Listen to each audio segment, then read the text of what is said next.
तो आज राज्यसभा में वंदे मातरम पर चर्चा होने वाली है। केंद्रीय गृह मंत्री अमित शाह इसकी शुरुआत करेंगे। कांग्रेस पर राष्ट्रगीत के अपमान का आरोप है। तो सदन में हंगामे के आसार है। अहम खबर आपको बता दें, जहां केंद्रीय गृह मंत्री अमित शाह बाकायदा इसकी शुरुआत करेंगे। कांग्रेस पर राष्ट्रगीत के अपमान करने का आरोप है। सदन में आज भी हंगामेदार स्थितियां होनी है। तो लोकसभा में भी हमने कल देखा था, वंदे मातरम पर 10 घंटे की बहस हुई थी। किस तरह से तीखी नोकझोंक होती रही, विपक्ष की तरफ से कई दावे किए गए।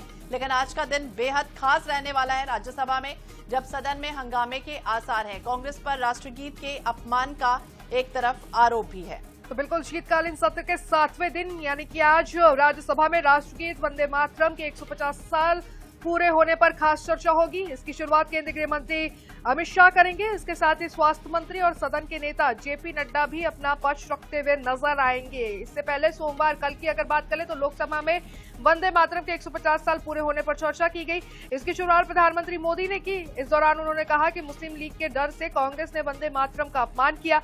वहीं कांग्रेस नेता प्रियंका गांधी ने भाजपा पर राष्ट्रगीत को न अपनाने का आरोप भी लगाया है।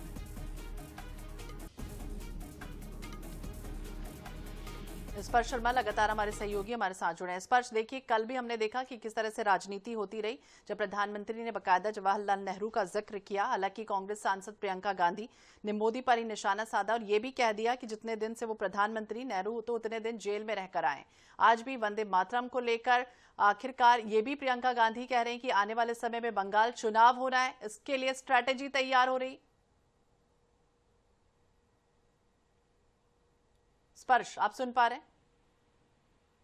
हाँ बिल्कुल, देखिए राज्यसभा में आज जो वंदे मातरम पर चर्चा होनी है। केंद्रीय गृह मंत्री अमित शाह बीजेपी की तरफ से इस चर्चा की शुरुआत करने वाले हैं। और कल भी हमने देखा कि रात में लगभग 12 बजे तक जो लोकसभा की कार्रवाई है वो चलती रही थी वंदे मातरम के चर्चा के दौरान। और आज राज्यसभा में जब ये मसला उठेगा तो निश्चित तौर पर वार पलटवार की स्थिति रहेगी। कल भी हमने देखा कि प्रधानमंत्री जिस तरीके के तर्क सामने रखते हुए नजर आए, उन्होंने अपने वक्तव्य में जो है नेहरू, जिन्ना से लेकर तमाम ऐतिहासिक किरदार जो है उनकी जिक्र जो है किया और कांग्रेस को वो सीधे तौर पर घेरते हुए जो है नजर आए थे। वहीं दूसरी तरफ अगर हम बात करते हैं, प्रियंका गांधी वाड्रा भी जो है जो बीजेपी है उनको सीधे तौर पर घेरती हुई जो है नजर आई थी। और उन्होंने कहा कि वंदे मातरम पर चर्चा एक जगह है, लेकिन जो फैक्ट्स हैं वो कहीं ना कहीं गलत जो है प्रस्तुत किए गए हैं। उसके साथ साथ जो रोजगार है, बेरोजगारी है, ऐसे मसलों पर भी जो चर्चा है वो सीधे तौर पर होनी चाहिए। तो ऐसे में आज उच्च सदन राज्यसभा की बात की जाए तो राज्यसभा में भी गर्मा गर्मी का माहौल देखने को मिलता हुआ नजर आ सकता है, जहां पर केंद्रीय गृह मंत्री अमित शाह, जेपी नड्डा और